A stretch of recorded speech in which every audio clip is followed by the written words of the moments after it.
Elara Arslan gelinliğiyle Çeşme'nin en lüks otelinin kendisine ayrılan hazırlık suitinin boy aynasında son bir kez kendine bakarken dizlerindeki hafif titremeye engel olamadı. Sadece dakikalar sonra Ege Denizi manzaralı tören alanına yürüyecek ve 3 yıldır hayatının aşkı olduğuna inandığı Onur Tekin ile hayatını birleştirecekti. Tam o anda suitin koridora açılan kapısının aralığından sızan tanıdık seslerle irkildi. Damadın, Onur'un o tok kahkahasını anında tanımıştı. Merakına yenik düşerek kapıya usulca yaklaştı ve dinlemeye başladı. "Abi, emin misin bu planın tutacağından?" Bu, Sadıcı Mert'in endişeli sesiydi. "Elbette tutacak kanka," diye yanıtladı Onur. Elara'nın daha önce hiç duymadığı kadar soğuk ve hesapçı bir tondaydı. "Elara bana sırılsıklam aşık. Nikahı kıydıktan sonra babasının şirketler grubunda bana genel vekaletname vermesi için onu ikna etmem sadece an meselesi." Elara duyduklarıyla sarsıldı. Dünya ayaklarının altından kayıyor gibiydi. Dengesini kaybetmemek için soğuk duvara yaslandı. "Ya bir şeylerden şüphelenirse?" diye sordu diğer Sadıç Cem. "O mu? Elara o kadar saf ki beni, hayatını kurtaran beyaz atlı prensi sanıyor. Vekaleti bir elime geçireyim. Babası Tuncay Bey'in bazı gayrimenkullerini hemen nakde çevireceğim. Ruhu bile duymaz. Adamcağız o kadar çok işle boğuşuyor ki imzaladığı her evrakı didik didik edecek vakti yok." Kahkahalar koridorda çınlarken Elara'nın kalbine bir hançer saplanmış gibi hissetti. Eli istemsizce göğsüne gitti, kalbinin göğüs kafesini delercesine attığını hissediyordu. 3 yıllık bir ilişki, gelecek hayalleri, hepsi koskoca bir yalandan ibaretti. "Peki sonra? Onunla evli mi kalacaksın?" diye üsteledi Mert. "Bir süreliğine evet. Tüm varlıklarına tam yetkiyle erişim sağlamam gerek. Sonrası? Ne bileyim, kazalar olur değil mi?" Onur yine o korkunç kahkahasını patlattı ve Elara bir çığlık atmamak için elleriyle ağzını kapattı. "Dostum, sen ciddi misin?" Cem'in sesi bariz bir şekilde rahatsızdı. "Rahatla Cem. Kıza bir şey yapacak değilim. İhtiyacım olanı alınca boşanırım. Birbirimizden koptuk, aramızdaki sihir bitti derim. Minik kalbi biraz kırılır ama toparlar. Kadınlar ne de olsa her şeyi atlatır." Elara duvara yığılmış bir halde zar zor nefes almaya çalışıyordu. Elleri öyle bir titriyordu ki elindeki şakayık buketini neredeyse yere düşürecekti. Nasıl bu kadar kör olabilmişti? Nasıl görememişti? "Peki ya borçlar?" diye fısıldadı Mert. "Hah, onları onun parasıyla anında kapatırım. Kıbrıs'taki kasinolara yaklaşık 500 bin lira borcum var." Adamlar yavaş yavaş sabırsızlanmaya başlamıştı. Ama bugünden sonra o defter kapanacak. 500 bin lira, kasino. Elara, Onur'un kumar oynadığından tamamen habersizdi. Ona hep ofiste proje yetiştirmek için sabahladığını söylerdi. Meğer paralarını kumarda kaybediyormuş. "Sence kimse bir şeyden şüpheleniyor mu?" Onur sesini alçalttı. "Tuncay Bey sana güveniyor, Filiz Hanım ise sana tapıyor," diye yanıtladı Cem. Elara'nın annesini etkilemek çocuk oyuncağı. Kızının mürüvvetini görmeyi o kadar çok istedi ki. Babasına gelince, Tuncay Bey zeki adamdır ama kızının mutluluktan uçtuğunu gördükçe gardını indiriyor. Elara gözlerini sımsıkı kapattı. Ailesi Onur'u gerçekten çok sevmişti. Onların yanında nasıl davranması gerektiğini kusursuzca oynayan bir aktördü. Her zaman nazik, her zaman ilgili, ailenin işleriyle her zaman alakalı. "Ya, şimdi her şeyi bıraksak?" diye bir teklifte bulundu Mert gergin bir sesle. "Hala her şeyi iptal etme şansın var." "İptal mi? Sen aklını mı kaçırdın? Bunu 2 senedir ilmek ilmek işliyorum. Tuncay Arslan'ın servetinin 10 milyonun üzerinde olduğunu öğrendiğimden beri kızı da o servete giden biletim. 2 yıldır planlıyormuş." Elara, AVM'de ilk tanıştıkları günü hatırladı. Onur, yiyecek katında ona yanlışlıkla çarpıp kahvesini üzerine dökmüş, sonra da özür dilemek için yenisini ısmarlamayı teklif etmişti. O kadar sevimli, o kadar içten görünmüştü ki, meğer hepsi bir kurguymuş. "Beyler, tören müziği başladı, gitme zamanı," diye uyardı Cem. "Hadi o zaman, mutlu damat rolümüze geri dönelim," dedi Onur ve son bir kez daha güldü. Ayak sesleri koridorda uzaklaştı. Elara suite'de yapayalnız kalmıştı. Sadece kendi kontrolsüz kalp atışlarını ve fonda çalmaya başlayan o romantik düğün marşını duyuyordu. Aynadaki yansımasına baktı. Aylarca süren hazırlıklar, özenle seçilmiş ve 50 bin liraya mal olmuş o özel tasarım gelinlik, annesinin anneannesinden kalma, nesillerdir saklanan o antika duvak. Şehrin en ünlü makyaj sanatçısının elinden çıkma o kusursuz yüz. Hepsi sadece onun parasını ve gücünü isteyen bir adam içindi. Elara derin bir nefes aldı. Akmak üzere olan gözyaşlarını kararlılıkla sildi. Hayır, yıkılmayacaktı. Onur Tekin'in bu oyunu kazanmasına izin vermeyecekti. Madem o kirli oynamak istiyordu, Elara da ona bu oyunun nasıl oynanacağını gösterecekti. Telefonu titredi. Hukuk fakültesindeki küçük kız kardeşi İrem'den bir mesajdı. Elara, neredesin? Herkes seni bekliyor. Elara cevap yazdı. Geliyorum. Telefonunu tekrar küçük çantasına koydu. Duvağını ve buketini düzeltti. Aynadaki yansımasına gülümsedi. Bundan sonra yüzüne takınacağı maskenin provasını yapıyordu. Onur, tutkuyla seven, saf bir gelin mi istemişti? İstediğini alacaktı. Ama alacağı intikam onun hayal bile edemeyeceği türden olacaktı.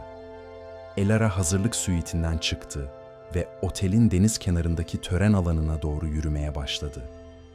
Konuklar onu hayranlıkla izliyor, etraftan hayranlık dolu fısıltılar yükseliyordu.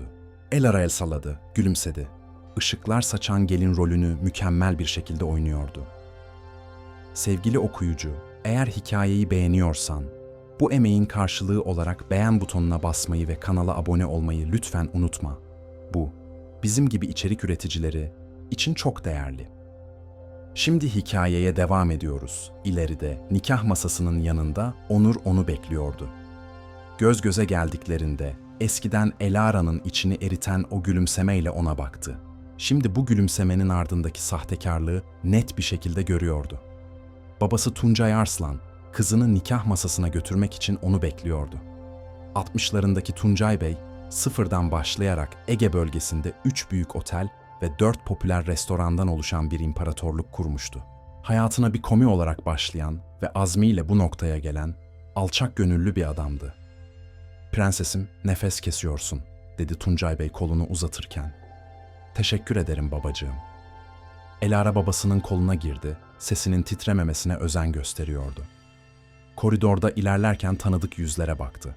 Kendi tarafında amcaları, kuzenleri, üniversite arkadaşları vardı. Onur'un tarafı ise çok daha seyrekti. Annesi Ayla Tekin, her zamanki gibi kibarlık maskesinin ardına gizlediği soğuk bir ifadeyle oturuyordu. Birkaç akraba ve nikah, masasının yanındaki sadıçlar Mert ile Cem, normal görünmeye çabalıyorlardı. Cem, Elara'yı görünce bakışlarını kaçırdı.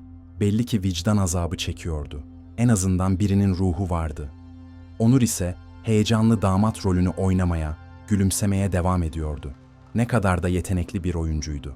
Nikah masasına vardıklarında Tuncay Bey kızının alnından öptü ve elini Onur'a verdi. "Ona gözün gibi bak," dedi damadın gözlerinin içine kararlılıkla bakarak. "Daima Tuncay Bey, o benim hayatımın anlamı," diye yanıtladı Onur, Elara'nın elini sıkarken. Eğer gerçeği bir dakika önce öğrenmemiş olsaydı, bu an onu gözyaşlarına boğabilirdi. Şimdi ise sadece midesi bulanıyordu. Nikah memuru, Elara'yı çocukluğundan beri tanıyan, ailenin eski bir dostu olan Kemal Bey töreni başlattı. Elara ilk dakikalarda söylenenleri duymuyordu bile. Zihni, atacağı adımları planlamakla meşguldü. "Elara ve Onur'un birlikteliğini kutlamak için buradayız," diyordu Kemal Bey. "Evlilik, sevgi, saygı ve en önemlisi karşılıklı, dürüstlük üzerine kurulu, kutsal bir müessesedir. Dürüstlük. Ne kadar da acı bir ironiydi. Onur Tekin, Elara Arslan'ı eşiniz olarak kabul ediyor. Ona iyi günde ve kötü günde, hastalıkta ve sağlıkta, varlıkta ve yoklukta, ömrünüzün sonuna dek sevgi ve saygı göstermeye söz veriyor musunuz?" "Evet, kabul ediyorum," dedi Onur, gözlerini Elara'nın gözlerine kilitleyerek.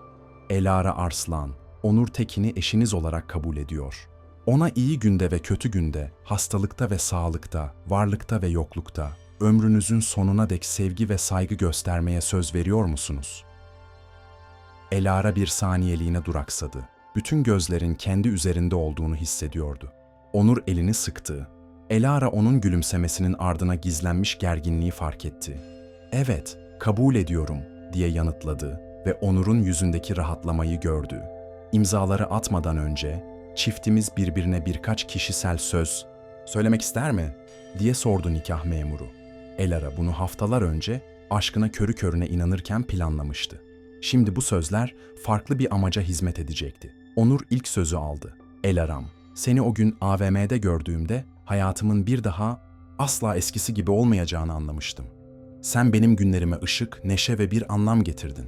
Sana layık bir koca olacağıma, seni her zaman koruyacağıma ve kalbimdeki tüm sevgiyle yuvamızı kuracağıma yemin ederim. Bazı misafirler mendillerini çıkarmıştı bile. Elara gülümsedi ama içinden bu adamın nasıl bu kadar rahat, yalan söyleyebildiğini düşünüyordu. Sıra ona gelmişti. Onur, ilişkimiz bana güven duymanın, kalbini bir başkasına tamamen açmanın ne demek olduğunu öğretti. Bugün, burada, ailemizin ve dostlarımızın önünde seni gerçekten tanıdığımı bilmeni istiyorum. Senin hayallerini, korkularını ve hırslarını biliyorum. Ve sana söz veriyorum, birlikte hangi zorlukla karşılaşırsak karşılaşalım, her zaman yanında olacağım. Mert ve Cem'in birbirlerine attığı kaçamak bakışları yakaladı. Onur elini bir kez daha sıktı, avucunun hafifçe terlemiş olduğunu hissetti. Şimdi imzaları atabilir ve yüzükleri takabilirsiniz, dedi Kemal Bey. Onur onun yüzüğünü aldı ve parmağına taktı. Bu yüzükle seninle evleniyor ve sonsuza dek seni seveceğime yemin ediyorum. Elara da aynısını tekrarladı. Bu yüzükle seninle evleniyor ve sonsuza dek seni seveceğime yemin ediyorum. Ağzında metalik, acı bir tat vardı.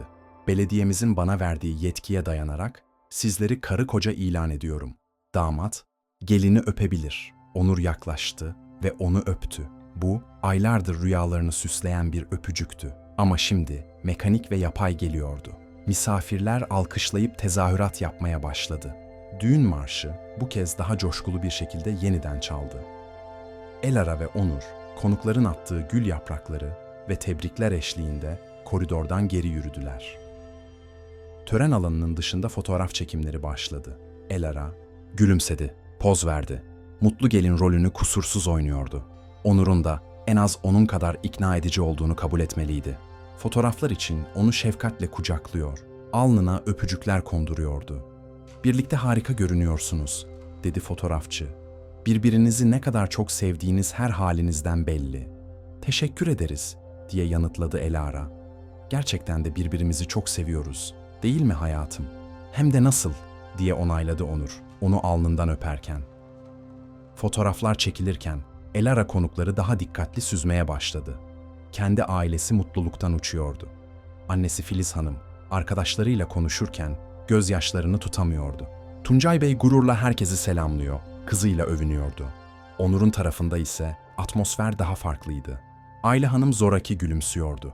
Ama Elara onun bazılarıyla fısıldaştığını ve imalı bakışlar attığını fark etti. Hukuk fakültesi, son sınıf öğrencisi olan 20 yaşındaki kız kardeşi İrem, fotoğraf molasında yanına sokuldu. "Elara, iyi misin? Biraz tuhaf davranıyorsun." "Çok iyiyim İrem. Neden sordun ki?" "Bilmiyorum. Bir başkasın. Fazla kontrollü." Elara kız kardeşine sarıldı. "Sadece düğün heyecanı. Her şey mükemmel." Ama İrem, üniversitede edindiği o sorgulayıcı bakışlarla ona bakmaya devam etti. Fotoğraflardan sonra herkes, Çeşme'nin en prestijli oteli olan İmparatorluk Sarayı'nın balo salonuna geçti. Elara aylardır bu anın hayalini kurmuş, bölgenin en ünlü organizasyon firmasıyla her detayı özenle planlamıştı. Salon, beyaz orkideler ve okaliptüs yapraklarıyla süslenmiş, kristal avizelerden süzülen altın rengi ışıklar masalsı bir atmosfer yaratmıştı. 250 konuk, ithal şantuk örtülerle kaplı masalara yerleşti. Kokteyl sırasında Elara misafirlerin arasında dolaştı, tebrikleri ve sarılmaları kabul etti. Gülümsemesini bir an olsun eksik etmedi, balayı ve çocuk planları hakkındaki esprili sorulara ustalıkla cevap verdi. Ama içten içe Onur'un her hareketini, her mimiğini analiz ediyordu. Onur, Elara'nın amcalarıyla neşeyle sohbet ediyor. Ailenin işleri hakkındaki yüzeysel bilgileriyle onları etkilemeye çalışıyordu. Tuncay Bey'in otel zincirini genişletmek, restoranları modernize etmek gibi, sanki kendisi de bu planların bir parçasıymış gibi fikirler ortaya atıyordu. "Elara canım, ne kadar harika bir düğün," dedi annesinin çocukluk arkadaşı Sema teyze. "Onur da çok beyefendi bir genç, çok mutlu olacaksınız." "Teşekkür ederim Sema teyzeciğim. O gerçekten özel biri. Özel. Para için evlenen birini tanımlamak için ne kadar da ilginç bir kelime seçimiydi. Annesi Filiz Hanım yaklaştı. Gözleri hala nemliydi. Kızım, o kadar mutluyum ki. Seni hayatımda hiç bu kadar mutlu görmemiştim. Teşekkürler. Anneciğim, sen ve babam rüya gibi bir düğün organize ettiniz. Onur da herkesle ne kadar iyi anlaştı, gördün mü? Baban az önce onunla gelecek hafta holding merkezini gezmeyi planlıyordu. Elara'nın midesine bir kramp girdi. Onur planlarını hızlandırmaya çalışıyordu. Ne kadar güzel, dedi gülümsemesini koruyarak. Akşam yemeği zamanı geldiğinde Elara baş masada Onur'un yanında oturuyordu. Onur masanın altından onun elini tutuyor, baş parmağıyla nazikçe okşuyordu. Eskiden bu hareket onun aklını başından alırdı. Şimdi ise midesini bulandırıyordu. "Bugün o kadar güzelsin ki," diye fısıldadı Onur kulağına. "Balayımızı iple çekiyorum." "Ben de," diye yalan söyledi Elara. Balayı Tuncay Bey'in yeni evli çifte hediyesiydi. Maldivler'de 15 gün.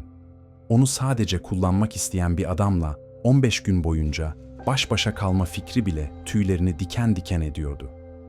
Yemek sırasında Tuncay Bey ilk konuşmayı yapmak için ayağa kalktı. "Sevgili dostlar, kıymetli ailem, bu özel günümüzde yanımızda olduğunuz için hepinize çok teşekkür ederim. Elara bizim evimizin neşesiydi. Tatlı, zeki bir kız çocuğuydu. Şimdi gözlerimin önünde harika bir kadına dönüştü.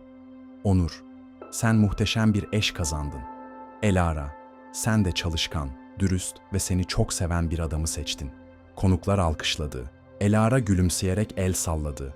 Onur ise kayınpederine sarılmak için ayağa kalktı. "Teşekkür ederim Tuncay Bey. Elara'ya gözüm gibi bakacağıma söz veriyorum. Ayrıca iş konusunda sizden çok şey öğrenmeyi umuyorum. Belki de aile şirketlerinin daha da ileri gitmesine benim de bir katkım olur." Tuncay Bey gülümsedi. Damadının bu hevesinden memnun görünüyordu. Ah, bir bilseydi. Onur'un konuşma sırası geldiğinde mikrofonu eline aldı. "Herkese bugün burada bizimle olduğu için teşekkür etmek istiyorum. Özellikle Tuncay Bey ve Filiz Hanım'a beni bir evlatları gibi bağırlarına bastıkları için. Ve Elara'm, sen beni dünyanın en mutlu erkeği yaptın. Hayatımın sonuna kadar yüzünü güldüreceğime söz veriyorum."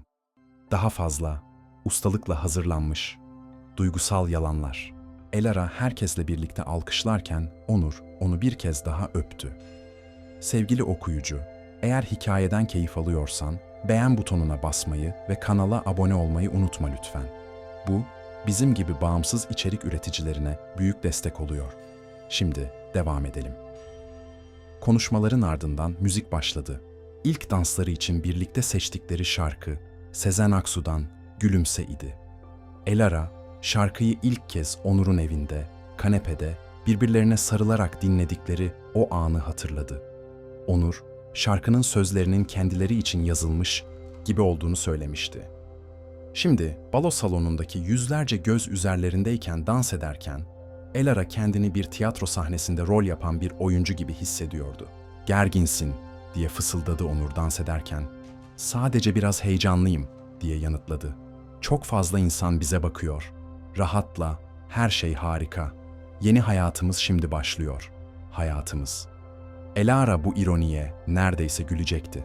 Şarkı bittiğinde diğer çiftler de dans pistine katıldı. Elara babasıyla dans etti. Babasının yüzü mutlulukla parlıyordu. "Prensesim, doğru kararı verdin. Onur iyi bir çocuk." "Babacığım, bir şey sorabilir miyim?" "Elbette kızım." "Onu gerçekten de işlere dahil etmeyi mi düşünüyorsun?" Tuncay Bey bir anlığına dansı yavaşlattı.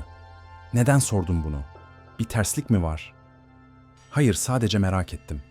Çok hevesli görünüyor." Artık aileden biri sayılır. Üstelik fena fikirleri de yok gibi." "Neden olmasın?" Elara zoraki bir şekilde gülümsedi. "Sadece her şey biraz hızlı gelişiyor gibi geldi." "Kızım, birini sevdiğin zaman onu hayatının her alanına dahil etmek istersin. Bu çok normal. Eğer babası damadının onu soymak için dahil olmak istediğini bilseydi ne derdi acaba?" Tuncay Bey ile dansından sonra Elara oldukça keyifsiz görünen Sadıç Mert ile dans etmeye gitti. "Mert, iyi misin? Çok gergin duruyorsun." "Ah, evet, iyiyim. Ben partilerde pek rahat edemem de." "Ne garip. Sen her zaman ortamın en neşeli insanı olursun." Mert onun bakışlarından kaçındı. Evet, sanırım düğün heyecanıdır. Sadıç olmanın getirdiği bir sorumluluk var. Anlarsın ya. Anlıyorum. Söyleyemeyeceğin şeyleri bilmek insana ağır gelmeli. Mert hafifçe sendeledi. Ne? Ne demek istiyorsun?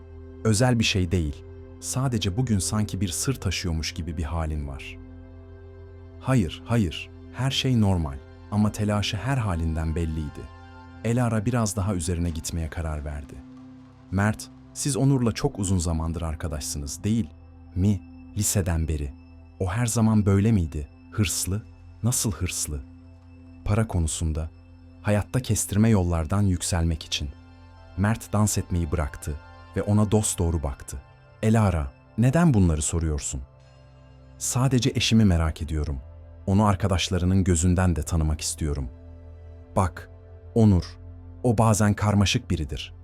Ne yönden karmaşık? Mert etrafına bakındı, Onur'un yakınlarda olup olmadığını kontrol etti. Dinle, belki bunu başka zaman konuşsak daha iyi olur. Şimdi sırası değil. Ne zaman? Nikah kıyıldıktan ve her şey için çok geç olduktan sonra mı?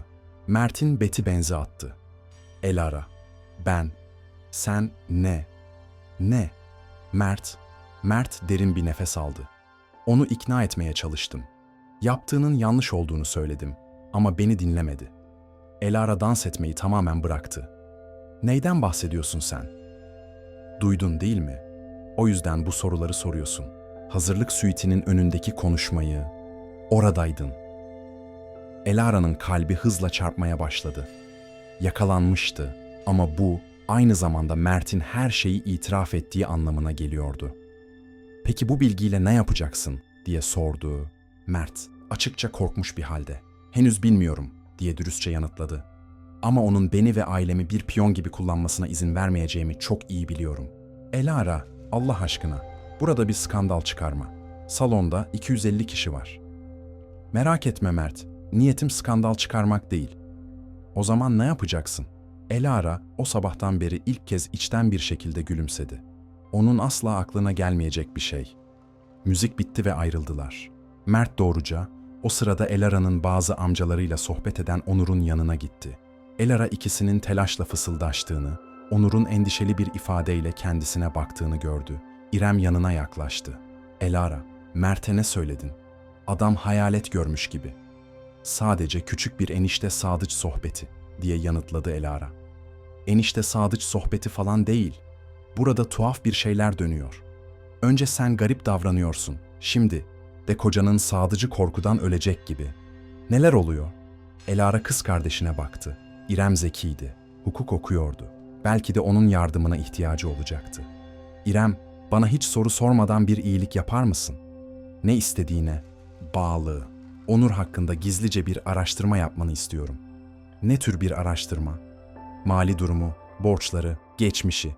Senin üniversitenin o hukuki veri tabanlarına erişimin var, değil mi? İrem'in gözleri büyüdü. Elara, bu da ne demek? Onunla ilgili bir şey mi öğrendin? Lütfen İrem, şimdilik sadece bana güven ve annemle babama sakın bir şey söyleme. Şimdilik mi? Elara, beni korkutuyorsun. Söz veriyor musun? İrem tereddüt etti. Tamam. Ama sonra bana her şeyi en ince ayrıntısına kadar anlatacaksın. Söz. Onur, yüzüne zoraki bir gülümseme yerleştirerek ikisine doğru yaklaştı. Ne konuşuyorsunuz bakayım bu kadar ciddi? Çocuk planları diye anında yalan söyledi Elara.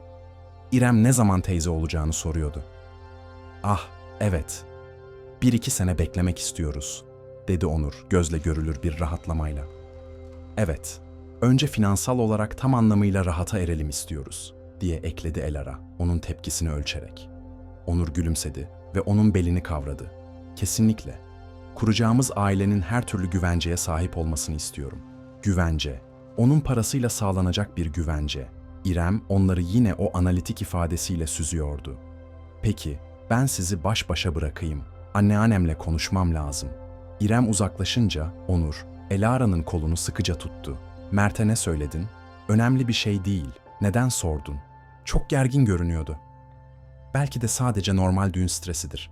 Sosyal ortamlarda ne kadar kaygılı olabildiğini bilirsin. Onur onu bir süre süzdü. Bugün bir başkasın. Nasıl yani? Bir başkayım? Bilmiyorum. mesafeli. Elara ona yaklaştı ve yanağına bir öpücük kondurdu. Sadece yorgunluk, aşkım. Çok uzun bir gündü ama çok mutluyum. Emin misin? Kesinlikle. Ama Onur ona şüpheyle bakmaya devam etti. Tam o sırada Tuncay Bey yaklaştı. Onur, gel bakalım buraya. Seni holdingin mali müşaviri Mustafa Bey ile tanıştırayım. Bundan sonra sık sık birlikte çalışacaksınız. Memnuniyetle, Tuncay Bey. Onur gülümsedi ama Elara onun gözlerindeki endişeyi yakaladı. Onlar mali müşavirle konuşurken Elara biraz nefes almak ve bir sonraki adımını düşünmek için lavaboya gitti. Lavaboda Onur'un annesi Ayla Hanım'ı makyajını tazelerken buldu. "Elara canım, ne kadar da harika bir gece," dedi. Ancak ses tonunda samimiyetten eser yoktu. "Teşekkürler Ayla Hanım. Umarım siz de çok mutlu olursunuz." Onur, yaşadığı bazı sıkıntılardan sonra iyi bir hayatı hak ediyor. Elara ellerini yıkamayı bıraktı. Ne gibi sıkıntılar? Ayla Hanım ağzından bir şey kaçırmış gibiydi. "Ah, önemli bir şey değil. Gençlik işte.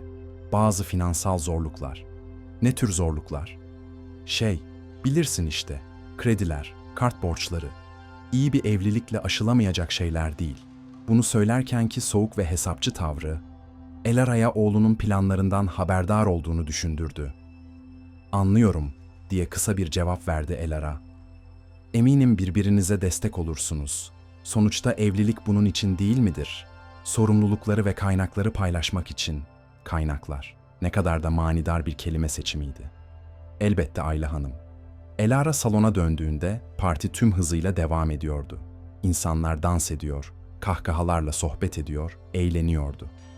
Bu, Elara'nın zihninde kopan fırtınayla tezat oluşturan gerçeküstü bir manzaraydı. Diğer sadık Cem, bir kadeh şampanya alırken yanına geldi. "Elara, seninle bir dakika konuşabilir miyim?" "Tabii." Daha sakin bir köşeye çekildiler.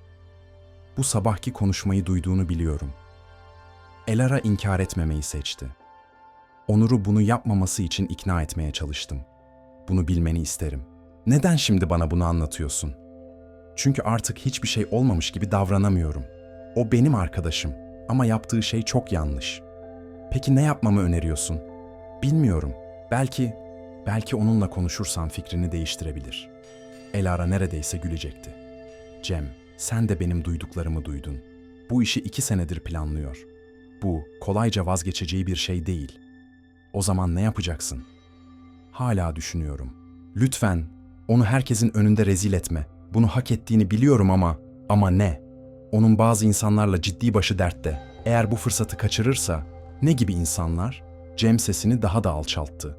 "Ona borç para veren insanlar. İşleri şakaya gelmeyen tipler." Elara bir an ürperdi.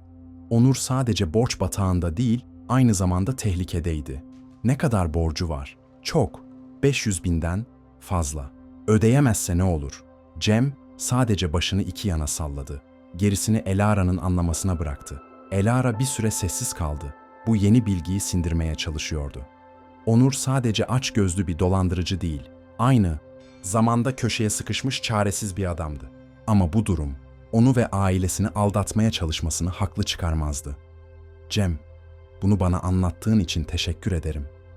Sert bir şey yapmayacaksın, değil mi? Harekete geçmeden önce çok iyi düşüneceğime söz veriyorum." Cem uzaklaşınca Elara düşünceleriyle baş başa kaldı. Durum sandığından çok daha karmaşıktı. İrem yanına geldi. "Elara, bazı ön bilgilere ulaştım." "Ne? Şimdiden mi?" "Hukuk bürosunda staj yapan bir arkadaşım var. Birkaç gizli sorgulama yaptım. Onur'un adı 1 yıldan uzun süredir kara listede. Çok sayıda ödenmemiş borç, protesto edilmiş senetler. Oldukça karışık bir sicili var. Başka bir şey. Aleyhine açılmış icra davaları var. Para isteyen alacaklılar. Ve görünüşe göre seninle tanışmadan önce bölgedeki başka zengin ailelerin kızlarına da yanaşmaya çalışmış." Elara'nın kanının çekildiğini hissetti. "Başka aileler mi?" "Evet, geçen sene Sapanca'dan bir kızla nişanlanmış ama kızın babası bir şeyler öğrenmiş ve son anda her şeyi iptal etmiş." "İrem, bundan emin misin?" "İstersen ailenin adını verebilirim. Daha detaylı araştırırsın." Demek Onur profesyonel bir dolandırıcıydı. Elara ilk kurban değildi. Ve eğer onu kandırmayı başarsaydı muhtemelen son da olmayacaktı. İrem, bana bir iyilik daha yapar mısın? Söyle. Alacaklılarının kimler olduğunu öğrenebilir misin? Tam olarak kime, ne kadar borcu var? Denerim. Ama Elara, bu iş tehlikeli bir hal alıyor. Belki de en doğrusu hemen boşanmak ve... Hayır. Eğer bunu yaparsam, aynı oyunu başka kadınlara oynamaya devam eder. Üstelik bir şekilde ailemizden intikam almaya bile kalkışabilir. Halde ne yapmayı planlıyorsun? Elara, babası Tuncay Bey ile iş planları hakkında neşeyle sohbet eden Onur'a baktı. Ona tam olarak istediği şeyi vereceğim ama hiç beklemediği bir şekilde. Anlamadım. Planımı hala oluşturuyorum ama bana güven. Sevgili okuyucu, eğer hikaye hoşuna gidiyorsa beğen butonuna basmayı ve kanala abone olmayı unutma. Bu bizim gibi yeni başlayanlar için büyük bir motivasyon kaynağı. Şimdi devam ediyoruz. Gecenin geri kalanı sahte gülümsemeler, zoraki kahkahalar ve rol yapmaktan ibaret bir sis perdesinin ardında geçti. Elara dans etti, sohbet etti, poz verdi. Mutlu gelin imajını bir an olsun bozmadı. Onur da kendi performansını sürdürdü. Ancak Elara, onun partinin bitmesi için giderek daha sabırsızlandığını fark ediyordu. Gece yarısına doğru geleneksel veda anı için hazırlıklar başladı. Elara gelin buketini attı, bekar bir kuzeni yakaladı. Onur'la birlikte fotoğraflar için pastayı bir kez daha kestiler.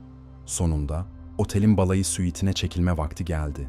Tuncay ve Filiz Arslan, gözleri dolu dolu onlarla vedalaştı. "Kızım, çok mutlu olun," dedi Filiz Hanım. "Birbirinize iyi bakın," diye ekledi Tuncay Bey, Onur'a bir evlat gibi sarılarak.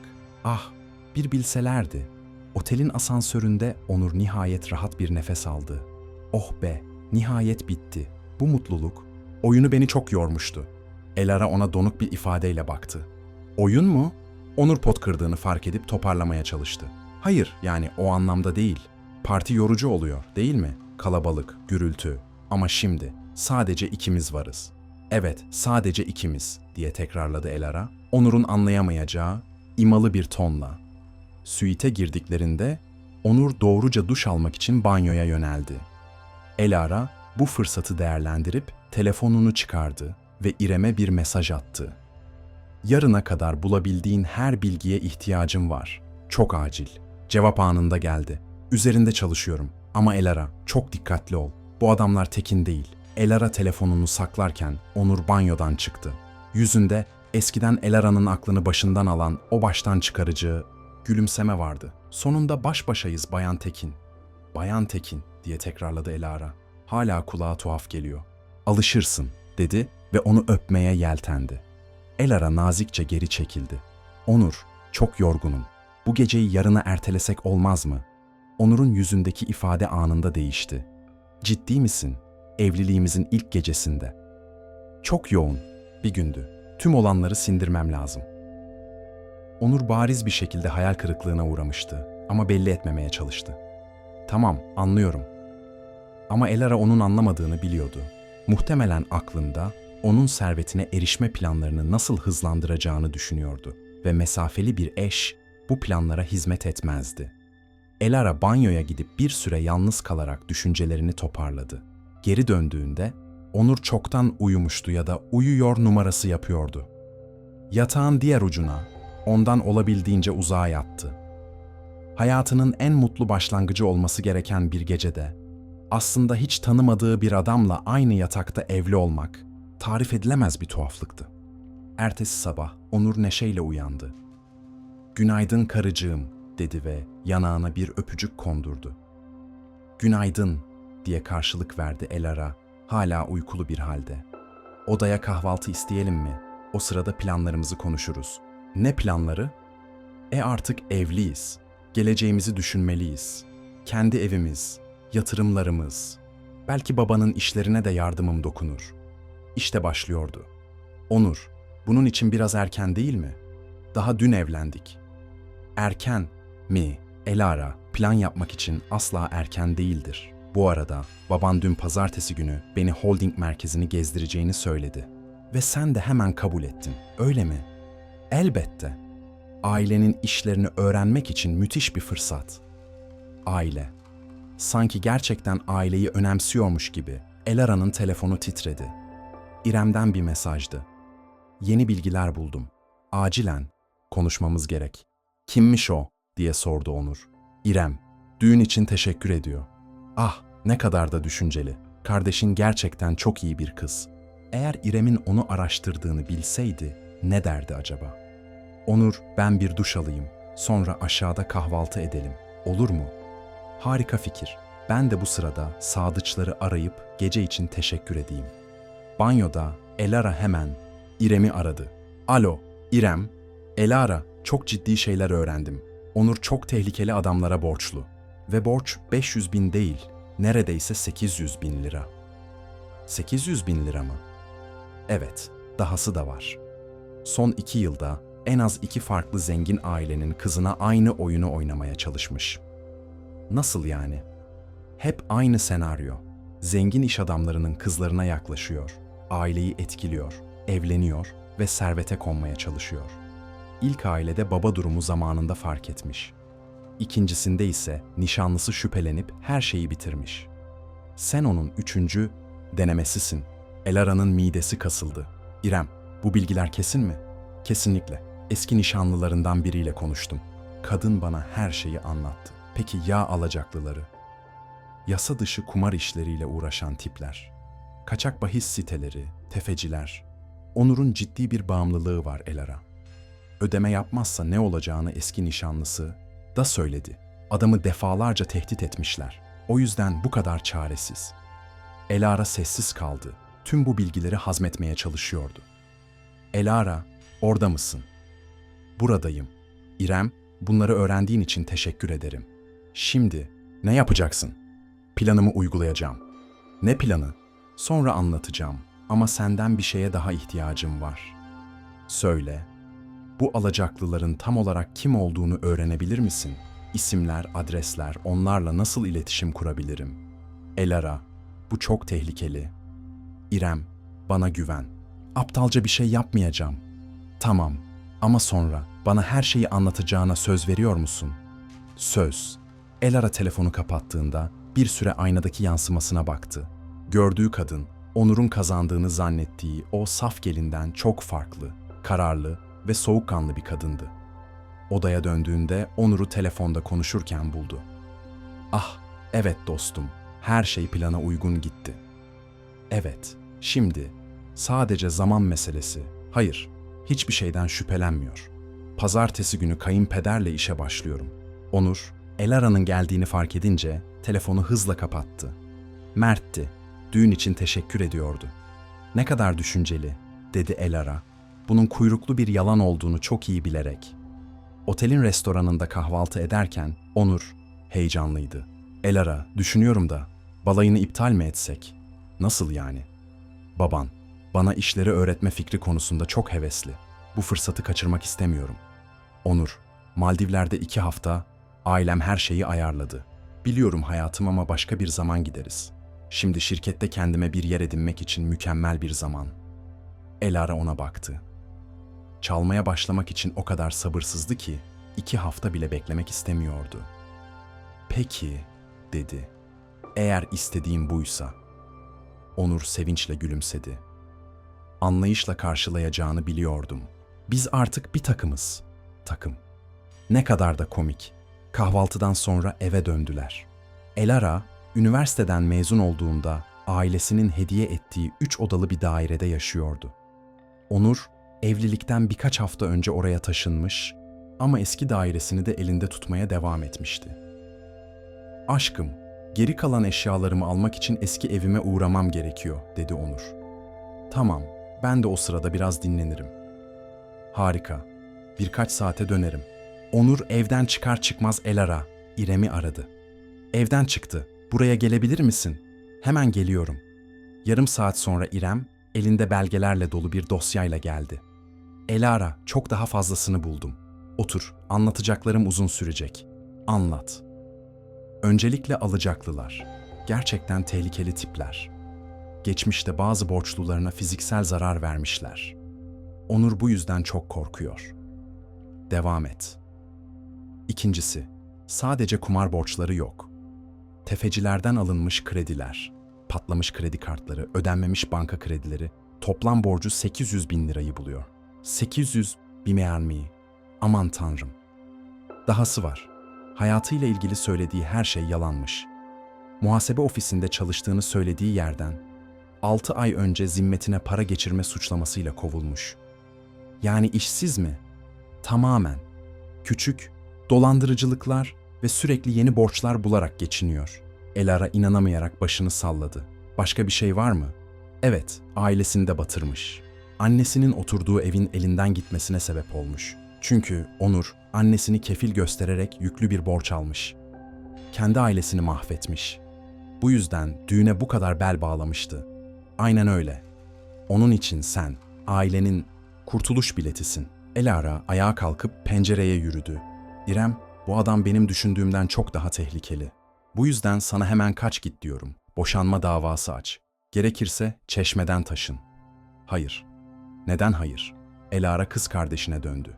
Çünkü eğer bunu yaparsam, gidip başka aileleri de mahvetmeye devam edecek. Ayrıca bizden de bir şekilde intikam almaya çalışabilir. Peki, planın ne?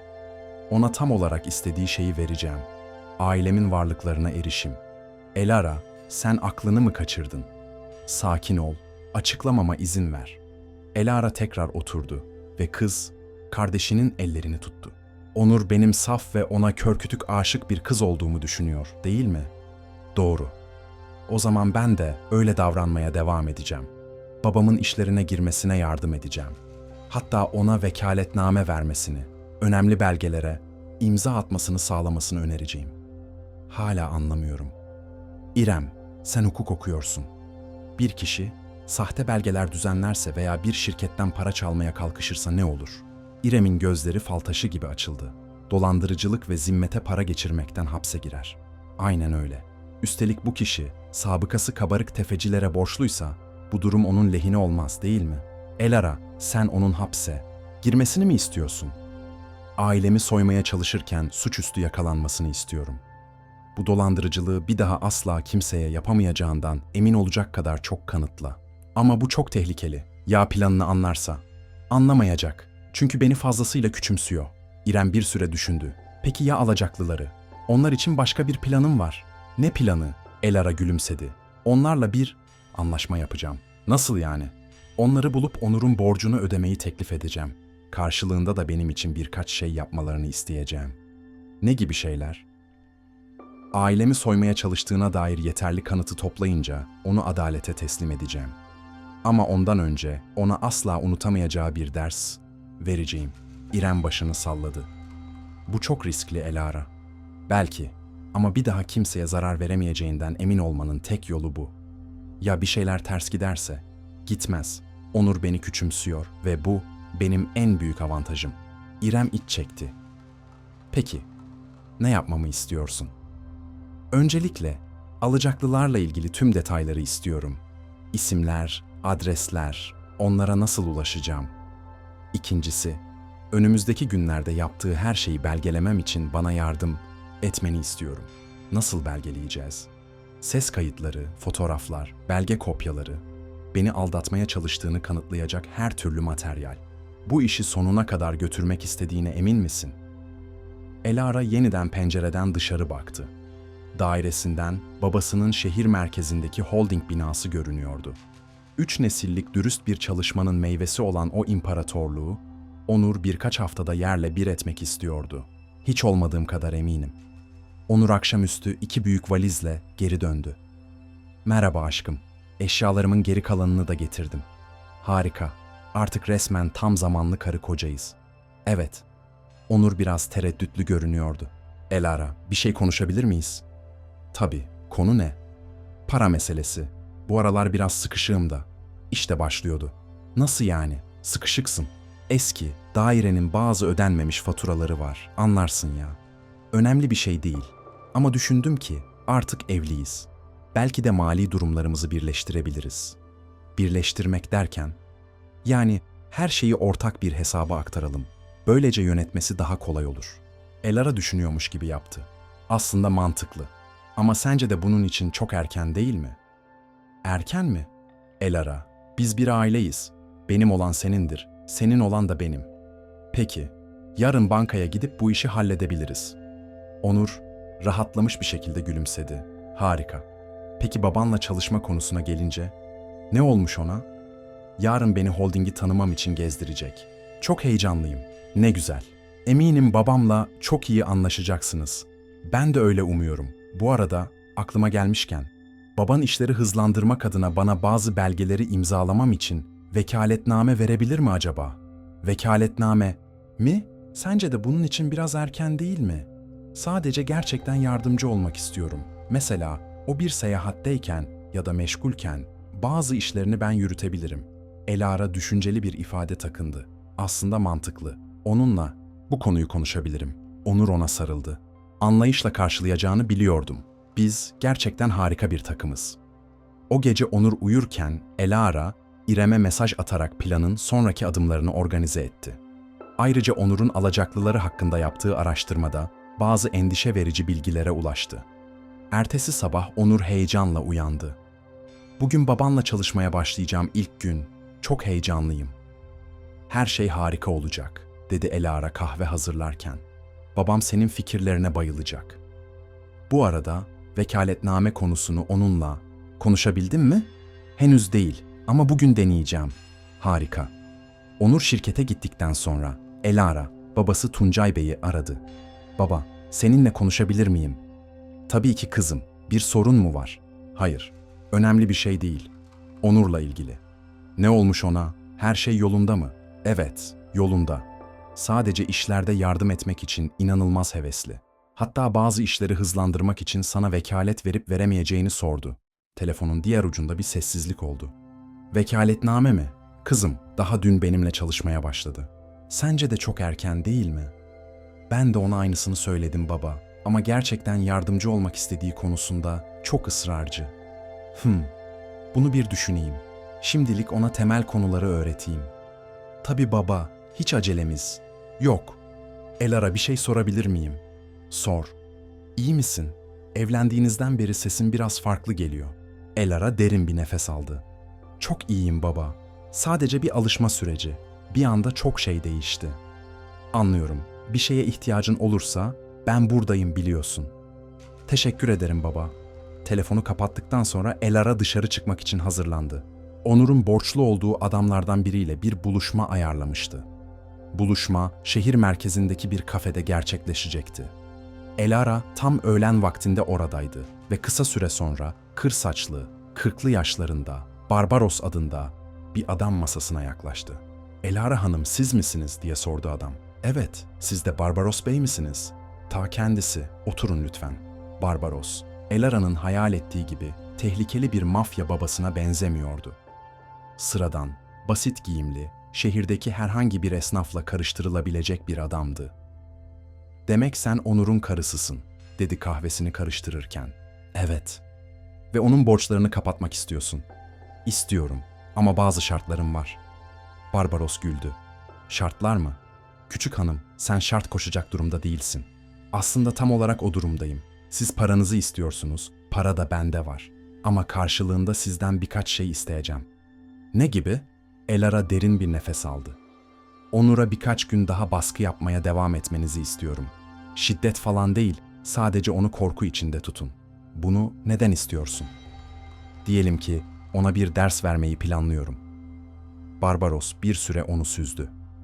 Seninle parası için evlendiğini öğrendin, değil mi? Nereden bildiniz? Kızım, 800 bin lira borcu olan bir adam aşk için evlenmez, mecburiyetten evlenir. Size olan borcu 800 bin mi? Bize ve bizim gibi 5 kişiye daha. Onur başını fena halde belaya soktu. Peki ben hepsini ödersem, o zaman serbest kalır. Ama ondan önce bana bir konuda yardım etmenizi istiyorum. Duruma göre değişir. Elara, Barbaros'a, Onur'u aileyi dolandırmaya çalışırken suçüstü yakalatma planını anlattı. Barbaros her kelimeyi dikkatle dinledi. İlginç, dedi sonunda. Bunun işe yarayacağını mı sanıyorsun? Eminim. Peki sen bu işten ne kazanacaksın? Bir daha asla kimseyi dolandıramayacağından emin olacağım. Barbaros düşündü. Peki, anlaşma şu. İhtiyacın olan kanıtları toplaman için sana 5 gün veriyorum. Bu süre boyunca biz ona baskı yapmaya devam ederiz. Sonrasında tüm borcu tek kalemde ödersin ve biz de senin hayatından tamamen çıkarız. Anlaştık.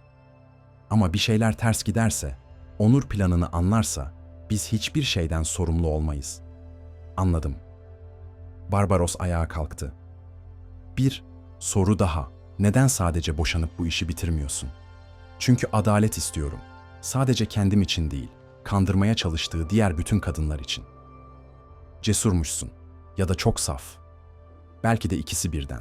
Elara eve döndüğünde Onur çoktan gelmişti ve oldukça gergindi. İlk günün nasıl geçti diye sordu. Karışıktı. Neden? Baban çok temkinli. Henüz önemli hiçbir dosyaya dokunmama izin vermedi. Bu normal. Önce sana güvenmesi gerek. Biliyorum ama Elara, o vekaletname meselesi. Ne oldu? Konuşabildin mi onunla? Konuştum. Düşüneceğini söyledi. Onur hayal kırıklığına uğramış görünüyordu. Ah, daha olumlu bir cevap bekliyordum. Onur, sakin ol. Sadece birkaç gün. Yakında sana daha fazla sorumluluk verecektir. Biraz baskı altındayım. Ödemem gereken eski borçlarım var. Ne borçları? Onur tereddüt etti. Önemli değil. Sadece birkaç açık hesap. Ne kadar borcun var? Çok değil. 20-30 bin lira kadar. Daha fazla yalan. Neredeyse 1 milyon borcu vardı ve 30 bin diyordu. Onur, bunu bana neden daha önce anlatmadın? Seni endişelendirmek istemedim. Yeni işimle çabucak hallederim diye düşünmüştüm. Sana yardım edebilirim. Cidden mi? Tabii ki. Biz artık evliyiz. Senin sorunun, benim de sorunum. Onur ona sarıldı. Elara, sen harikasın. Doğru seçimi yaptığımı biliyordum. Doğru seçim. Bir bilseydi. Tam olarak ne kadar lazım? Belki 50 bin kadar. Her şeyi kapatıp tamamen rahatlamak için. 1 milyonun içinden 50 bin. Açıkça yalan söylüyordu. Tamam, yarın sana transfer ederim. Gerçekten mi? Hiç sorgusuz sualsiz. Onur, seni seviyorum. Sadece işine odaklanabilmen için rahat olmanı istiyorum. Sen mükemmelsin, dedi ve onu öptü. Kandırılmak için mükemmelim, diye düşündü Elara. O gece Onur uyurken Elara, İrem'i aradı. Buluşma nasıl geçti, diye sordu kardeşi. Beklediğimden iyi. İşbirliği yapacaklar. Peki ya Onur? Çaresiz durumda. 50 bin lira borç istedi. 1 milyonun içinden 50 bin mi? Aynen. Ve yarın ona o parayı vereceğim. Neden? Mükemmel eş rolünü oynamak için. Planımın işlemesi için bana tamamen güvenmesi gerekiyor. Peki ya kanıtlar? Üzerinde çalışıyorum. Babamdan vekaletnameyi şimdiden istiyor. Daha somut bir hamle yapması an meselesi. Elara, ne yaptığını gerçekten biliyor musun? Biliyorum. Bana güven. Ertesi sabah Elara bankaya gidip Onur'un hesabına 50 bin lira transfer etti. Onur, dekontu görünce rahatlamaktan neredeyse ağlayacaktı. Elara, çok teşekkür ederim. Sırtımdan ne kadar büyük bir yük aldın, bilemezsin. Tahmin edebiliyorum. Artık sadece işine odaklanabilirsin. Kesinlikle. Bu arada o vekaletname konusuna gelince, Onur, babamın zamana ihtiyacı var. Anlıyorsun değil mi? Anlıyorum ama Elara, sana bir şey söyleyebilir miyim? Tabii. Aile işini büyütmek için aklımda bazı fikirler var. Ama daha iyi bir analiz yapabilmek için bazı belgelere erişmem gerekiyor. Ne tür belgeler? Tedarikçi sözleşmeleri, banka ekstreleri, o tür şeyler. Öyle çok önemli şeyler değil. Bunlara neden ihtiyacım var? İşlerin nasıl yürüdüğünü daha iyi anlamak için. Böylece daha iyi iyileştirme önerileri sunabilirim. Elara düşünüyormuş gibi yaptı. Aslında mantıklı. Babamdan bu bilgilere erişim izni vermesini isteyebilirim. Ciddi misin? Bu harika olur. Ama Onur, bu bilgileri sadece incelemek için kullanacağına söz veriyor musun? Elbette. Başka ne için kullanabilirim ki? Çalmak için, diye düşündü Elara. Tamam, onunla bugün konuşacağım. Onur heyecanla onu öptü. Sen dünyanın en iyi eşisin. Kendi mezarını kazdığından habersizdi. Elara, Tuncay Bey'i aradı. Baba, Onur işleri daha iyi anlamak için çok hevesli. İncelemek amacıyla bazı belgelere erişim izni istedi. Ne gibi belgeler? Sözleşmeler, ekstreler, iyileştirme önerileri sunmak istiyormuş. Tuncay Bey düşünceli bir sesle, "Kızım, bunlar şirketin çok hassas bilgileri," dedi. "Biliyorum baba, ama artık o da aileden sayılır ve gerçekten yardımcı olmak istiyor gibi görünüyor. Önce onunla bir konuşayım. Ne tür fikirleri varmış bir göreyim." "Tabii, sana bir şey sorabilir miyim?" "Sor." "Onur'un işlere olan bu ilgisi sana biraz fazla yoğun gelmiyor mu?" Elara şaşırmış gibi yaptı. "Nasıl yani?" Sürekli değerler, hesaplar, tedarikçiler hakkında sorular soruyor. Daha yeni başlayan biri için. "Baba, o sadece seni etkilemek istiyor. Dürüst ve çalışkan olduğunu göstermeye çalışıyor. Belki, ama gözüm üzerinde olacak." "Tabii, ihtiyatlı olman en doğrusu." Elara telefonu kapattığında babasının şüphelenmeye başladığını fark etti. Bu hem iyi hem de kötüydü. İyiydi çünkü babası kolayca kandırılamazdı. Kötüydü çünkü onun planlarını da fark edebilirdi. Öğleden sonra Onur işten gözle görülür bir sinirle döndü. "Bugün nasıl geçti?" diye sordu Elara. "Baban çok ihtiyatlı davranıyor. En basit belgelere bile zar zor bakmama izin veriyor. Onun karakteri böyledir. Her zaman böyleydi. Ama işlerin nasıl yürüdüğünü anlamazsam nasıl yardımcı olabilirim ki?" "Zamanla olur Onur. Daha sadece 2 gün oldu." "Evet ama Elara, sence babam bana güveniyor mu?" "Tabii ki güveniyor. Neden sordun?" "Bugün şirketin rakamlarına olan ilgimle ilgili tuhaf sorular sordu." Elara endişesini gizledi. "Ne gibi sorular?" "Son yılların karlarını neden bilmek istediğimi sordu. Bunun başlangıç seviyesindeki işimle alakasız olduğunu söyledi." "Sen ne cevap verdin?" "Büyüme potansiyelini anlamak istediğimi söyledim ama pek ikna olmuş gibi görünmedi." "Onur, rahat ol. Babam doğası gereği şüphecidir. Şirketi bunca yıl bu şekilde korudu." "Evet, belki de haklısın." Ama Onur hala endişeliydi ve Elara onun giderek daha da çaresizleştiğini biliyordu. O gece Onur'un telefonu çaldı. Gergin bir şekilde açtı. "Alo." Elara karşı tarafın ne dediğini duyamıyordu ama Onur'un renginin solduğunu gördü. "Biliyorum. Evet, sürenin dolmak üzere olduğunu biliyorum. Hayır, henüz başaramadım. Birkaç güne daha ihtiyacım var." Onur konuşmaya devam etmek için balkona çıktı. Geri döndüğünde gözle görülür şekilde sarsılmıştı. "Kimdi o?" diye sordu Elara. "Önemli biri değil, işle ilgili bir sorun." "Sorun mu? Ama daha 2 gündür çalışıyorsun." "Evet, eski ofisimden bir müşteri meselesi. Daha fazla yalan." "Onur, iyi misin? Çok gergin görünüyorsun." "İyiyim, sadece yorgunum." Ama iyi değildi. Korkmuştu. Ertesi sabah Onur daha da endişeli uyandı. "Elara, babanla belgeler hakkında konuştun mu?" "Konuştum. Önce seninle konuşup fikirlerini daha iyi anlamak istiyor." "Ne zaman?" "Bugün, eğer istersen." "Harika. Bu konuşmaya çok iyi hazırlanacağım." "Onur, gergin olma. Babam seni seviyor." "Biliyorum ama bu konuşma çok önemli. Şirketteki geleceğimi belirleyebilir." Şirketteki gelecek. Çalmayı planladığı şirketteki gelecekten bahsediyordu.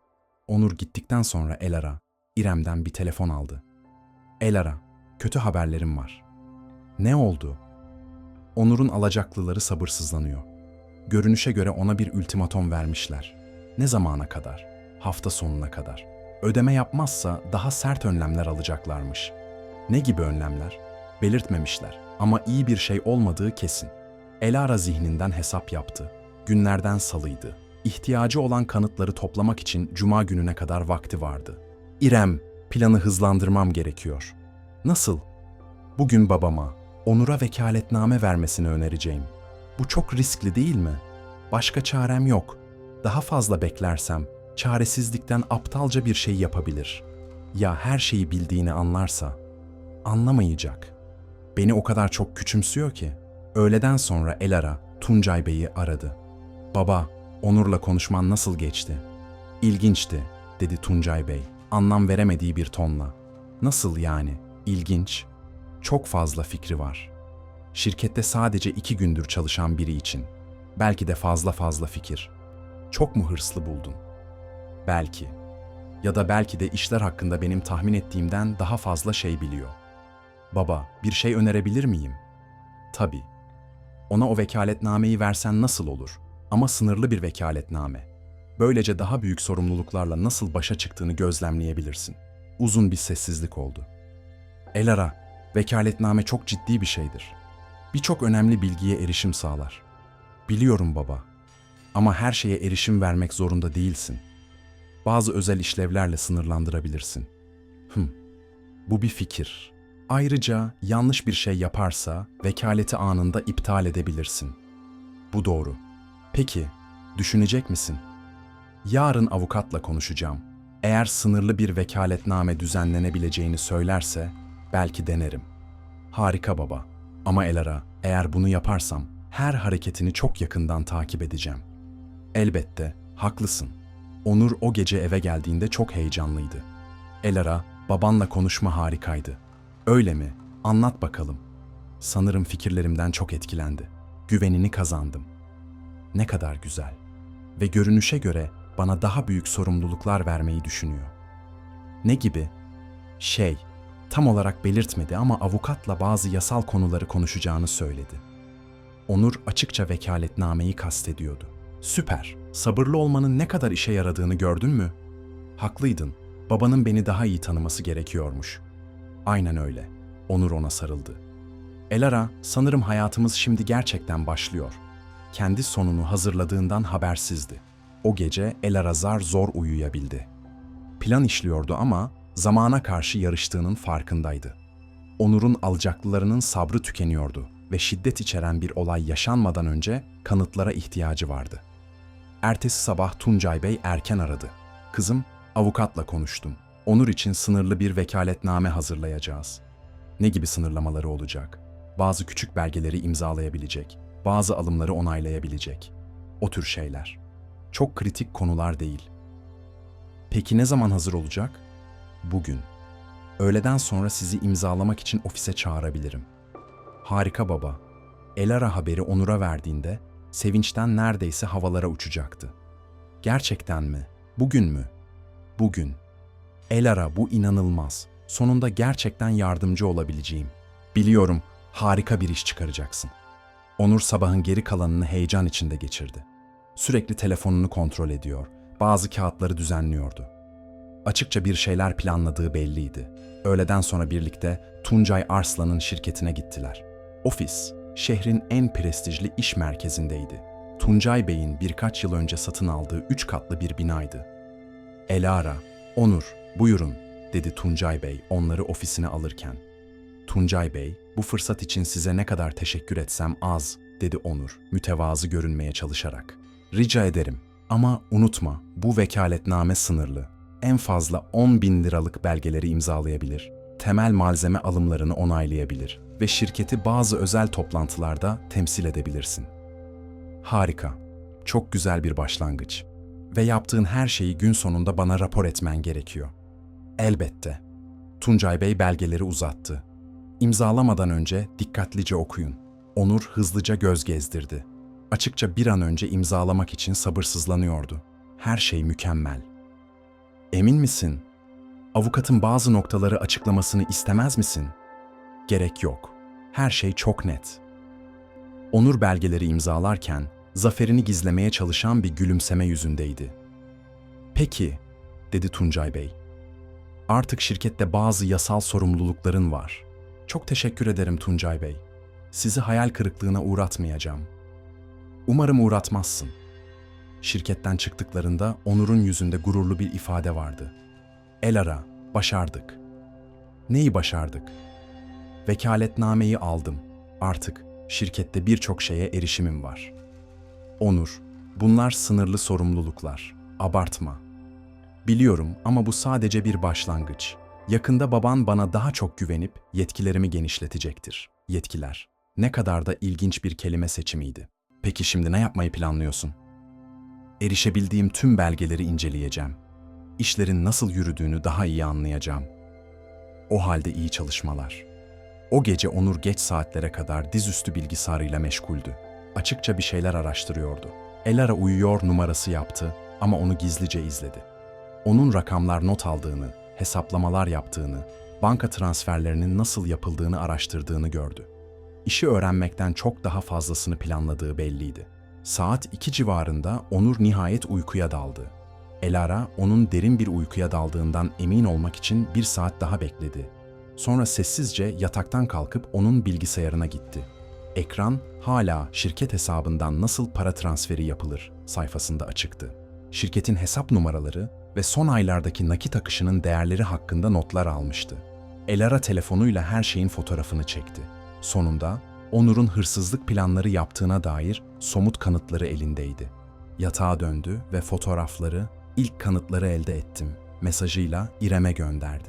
Ertesi sabah Onur neşeyle uyandı. Bugün vekaletnameyle çalışmaya başlıyorum. Hem gerginim hem de heyecanlıyım. Her şey harika olacak, dedi Elara. Elara, senden bir şey isteyebilir miyim? Tabii. Baban işimle ilgili bir şey sorarsa, benim hakkımda iyi şeyler söyler misin?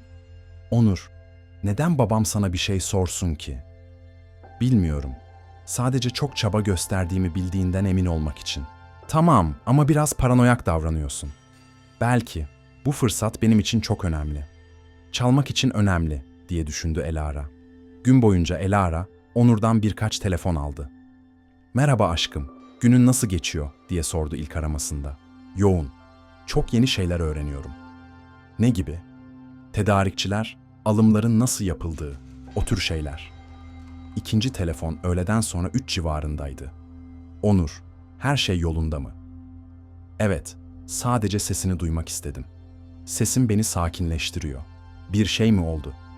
Hayır, sadece yoğun bir gün. Üçüncü arama akşam 5'te geldi. Elara, baban genellikle şirketten saat kaçta çıkar? 6 gibi. Neden? Onun çıkışından önce bazı işleri halletmek istiyordum. Önemli bir şey değil. Bazı işleri halletmek. Elara endişelenmeye başlamıştı. Saat akşam 7'de Onur hala eve gelmemişti. Elara onu aradı. Onur, neredesin? Hala şirketteyim. Bazı raporları bitiriyorum. Babam çıktı mı? Evet, 1 saat önce çıktı. Ve sen orada yalnız mısın? Evet. Ama merak etme, anahtar bende. Babam bu sabah verdi. Elara telefonu kapattı ve hemen İrem'i aradı. İrem, sanırım bu akşam bir şeyler deneyecek. Nasıl yani? 1 saattir şirkette tek başına. Rapor hazırladığını söylüyor ama eminim başka bir iş peşinde. Ne yapacaksın? Oraya gideceğim. Elara, bu tehlikeli. Ya seni görürse? Dikkatli olacağım. Onu suçüstü yakalamam lazım. En azından oraya vardığında beni ara. Elara arabasına atladı ve babasının şirketine doğru sürdü.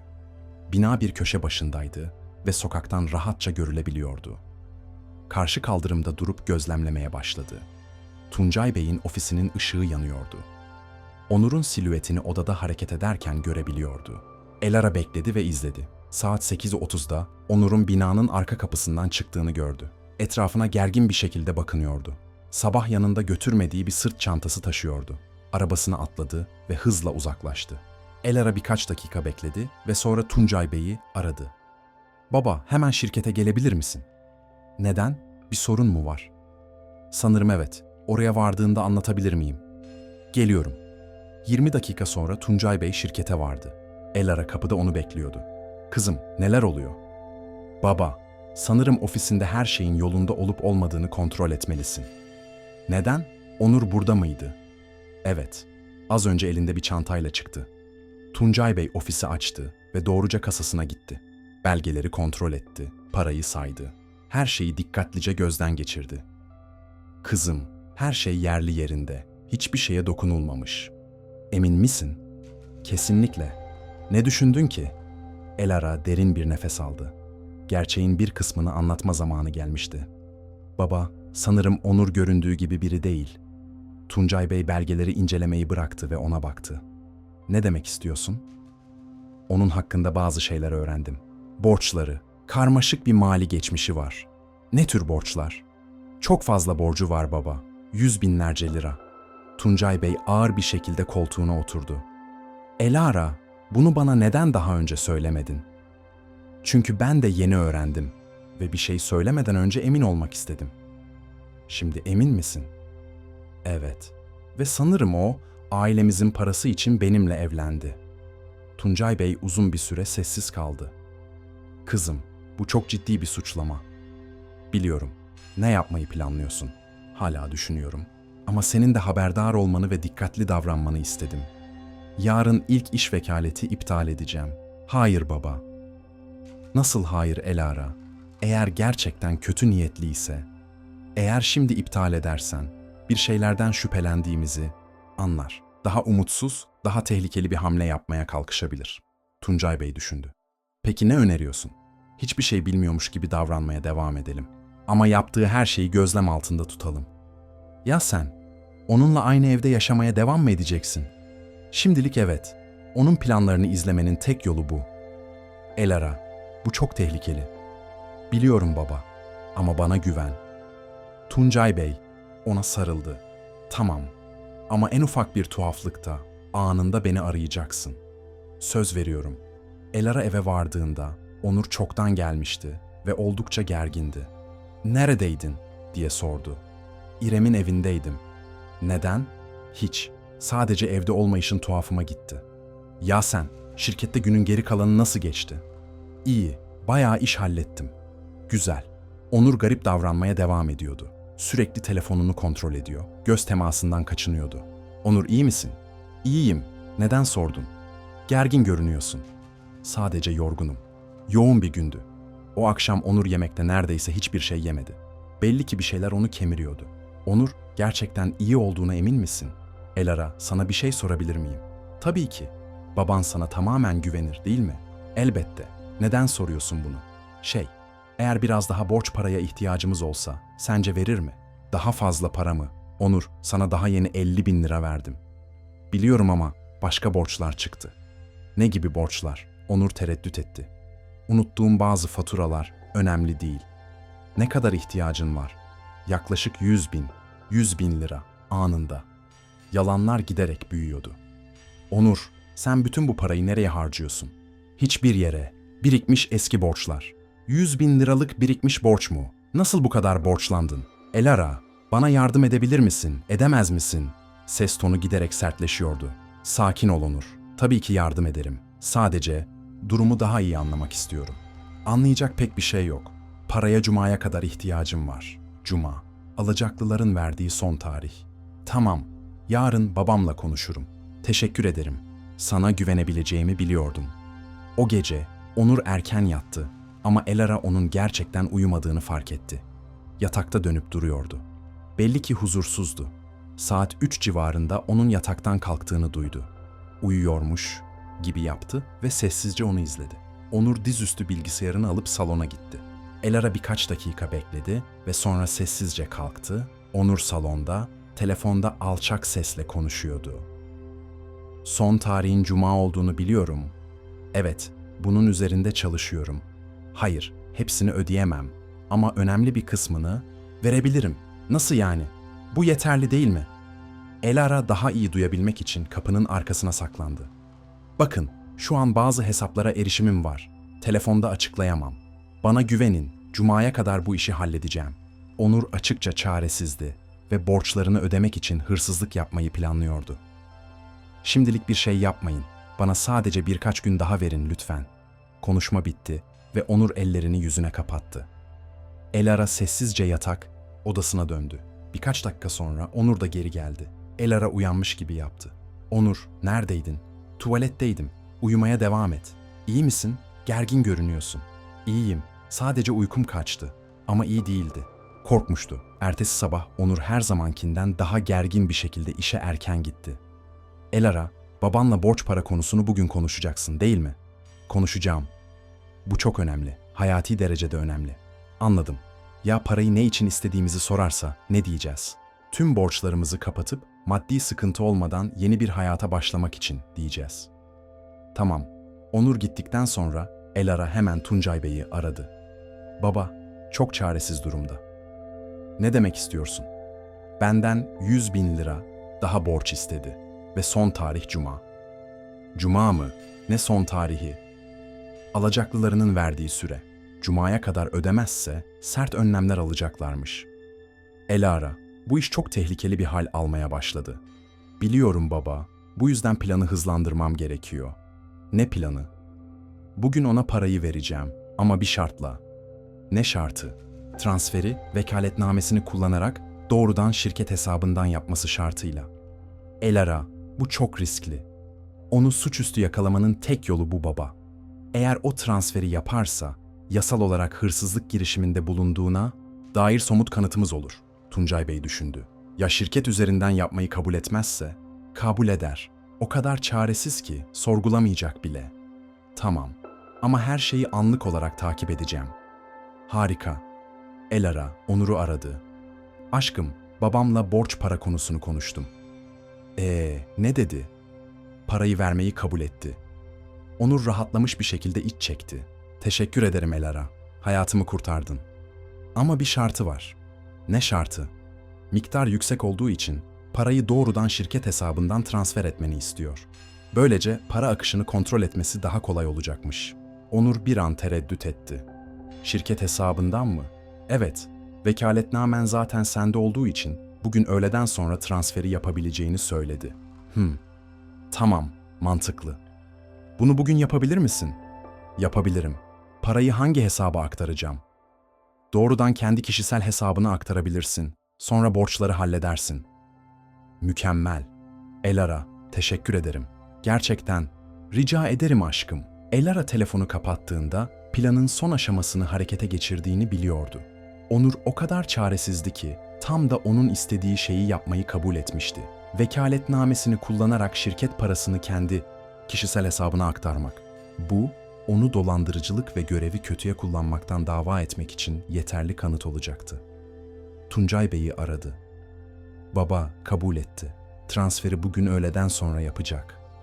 Elara, bu işi sonuna kadar götürmek istediğine emin misin? Kesinlikle. Başkalarına zarar vermesini engellemenin tek yolu bu. Peki, hesap hareketlerini çok yakından takip edeceğim. Baba, evet, transferi yaptığı anda polisi arayabilir misin? Arayabilirim. Ama ya sen? Bu olurken nerede olacaksın? Uzakta olacağım. Tutuklanırken onun yakınında olmak istemiyorum. Öğleden sonra Elara evden çıktı ve şehir merkezindeki bir kafeye gitti. Oradan İrem'i aradı. Bugün o gün. Bunu gerçekten yapmak istediğine emin misin? Eminim. Onur bugün şirketten 100.000 lira aktarmaya çalışacak. Bunu yaptığı anda babam polisi arayacak. Sonra ne olacak? Sonra dolandırıcılıktan tutuklanacak ve bir daha asla kimseyi kandıramayacak. Elara, ya bir şekilde intikam almaya çalışırsa? Yapamaz, hapiste olacak. Saat 4'te Tuncay Bey aradı. Kızım transferi yaptı. Nasıl? Şirket hesabından kendi kişisel hesabına tam 100.000 lira. Bütün kanıtlar elimde. Şimdi ne olacak? Şimdi polisi arıyorum. Baba, bana güvendiğin için teşekkür ederim. Umarım ne yaptığını biliyorsundur. 1 saat sonra Tuncay Bey tekrar aradı. Polis şirkete geldi. Onur suçüstü yakalandı. Nasıl tepki verdi? Önce inkar etmeye çalıştı. Sonra senin izninle yaptığını söyledi. Ama transferin şirket vekaletnamesi kullanılarak yapıldığını gösteren belgeleri önüne koyunca açıklayacak bir şeyi kalmadı. Şimdi ne olacak? Şimdi nitelikli dolandırıcılık ve vekaletnameyi kötüye kullanmaktan yargılanacak. Birkaç yıl hapis yatabilir. Elara bir yandan rahatlamış, bir yandan da tuhaf bir hüzün içindeydi. Planı işlemişti ama bir zamanlar yuva kurmayı hayal ettiği adamın tutuklanışını duymak yine de acı vericiydi. Baba, eve gelebilir miyim? Gelebilirsin ama Elara, evet. Çok cesur davrandın ve çok akıllıca. Ailemizi yıkıcı olabilecek bir dolandırıcılıktan kurtardın. Elara eve geldiğinde Mert ve Cem'i kapıda beklerken buldu. Elara, olanları duyduk, dedi Mert. Özür dilemek istiyoruz, dedi Cem.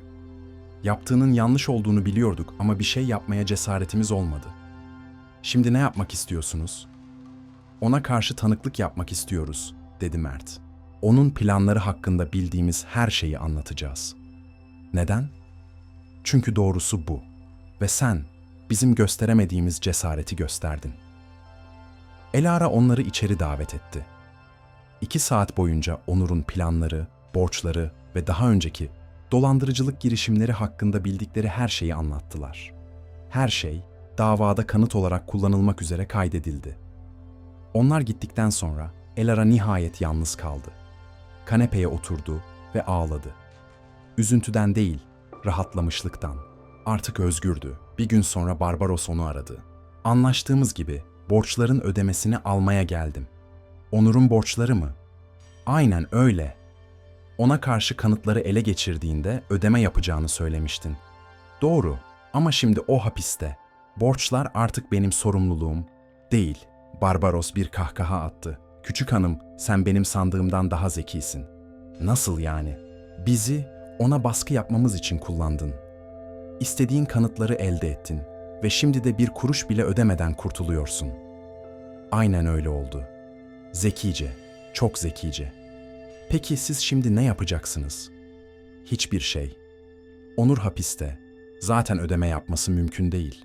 O borcu zarara yazıyoruz. Nasıl yani? Zarara mı? Senin kurduğun oyun, alacağımız herhangi bir paradan çok daha tatmin ediciydi. Adam zengin olacağını sanarak evlendi ve kendini parmaklıklar ardında buldu.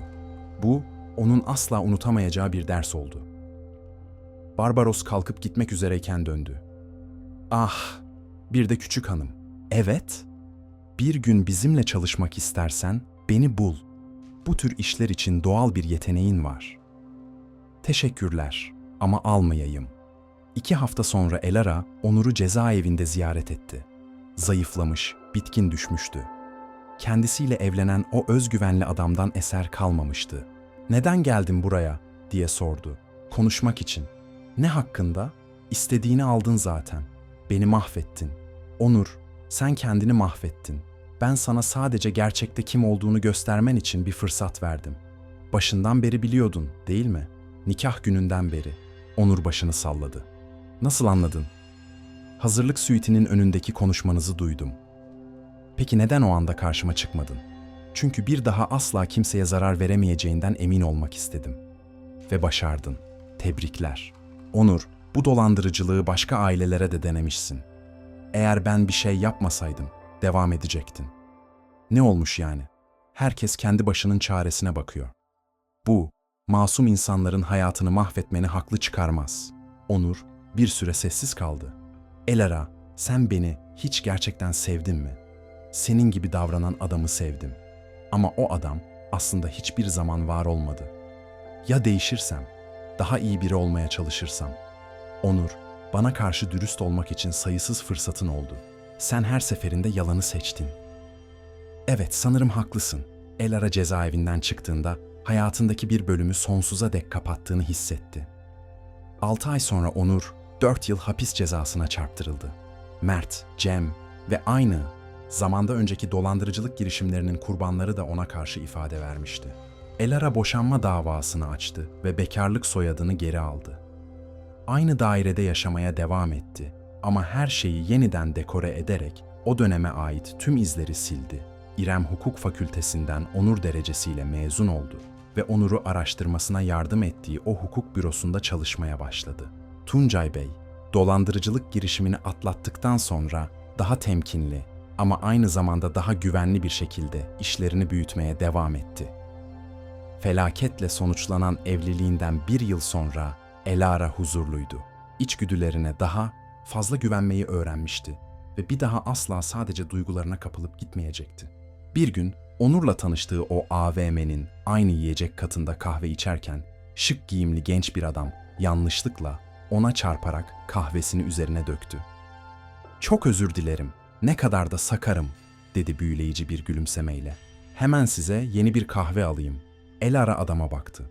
Prova edilmiş gülümsemesine, pahalı ama hafif yıpranmış kıyafetlerine, bir av ararcasına etrafı süzen bakışlarına. "Gerek yok," dedi kısaca. "Israr ediyorum. Yapabileceğim en az şey bu. Hayır, teşekkürler."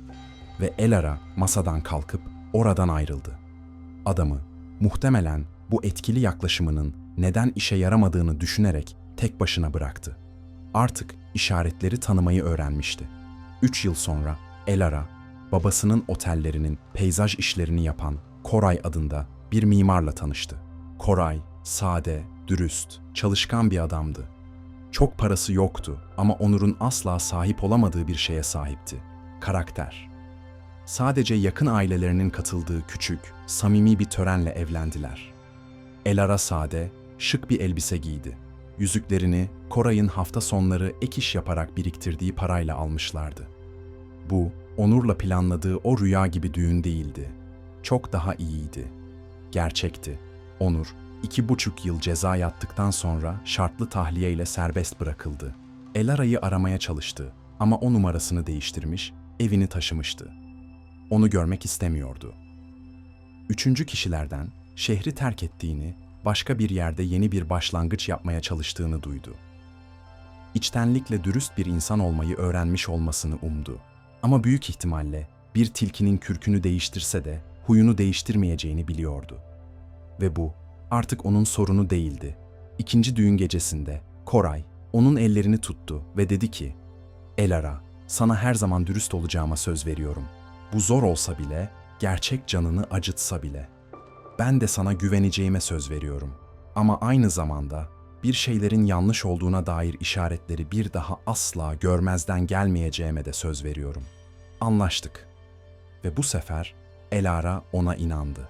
Çünkü bu sefer her şey gerçekti. Hikayenin sonu. Şimdi sen söyle. Elara'nın intikamı hakkında ne düşündün? Her şeyi bu şekilde planlayarak doğru olanı mı yaptı? Böyle bir durumda sen olsan nasıl bir tepki verirdin? Dürüst yorumunu aşağıya bırak. Bu hikayeyi beğendiysen beğenmeyi ve bunun gibi heyecan verici hikayeleri kaçırmamak için kanala abone olmayı unutmayın. Lütfen sağlıcakla kalın dostlarım.